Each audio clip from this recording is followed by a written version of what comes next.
लोधरा के जवान शाहजेब को वन व्हीलिंग करना महंगा पड़ गया। वन व्हीलिंग के शौकीन को थाना सिटी लोधरा पुलिस के सब इंस्पेक्टर अरसलान जट ने रात को शाहरात पर वन व्हीलिंग करते हुए 125 सीसी मोटरसाइकिल समेत धर लिया और मुकदमा भी दर्ज कर दिया। जबकि वन व्हीलिंग के शौकीन शाहजेब का कहना है कि सब इंस्पेक्टर अरसलान जट ने मुझे वन व्हीलिंग करते हुए गिरफ्तार किया है।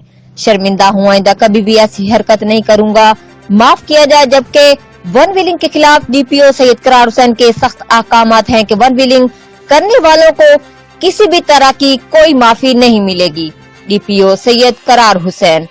रिपोर्ट कैमरामैन टीम के हमरा उमर फारूक, नुमाइंदा जियो एक्सप्रेस न्यूज, गीलेवाल।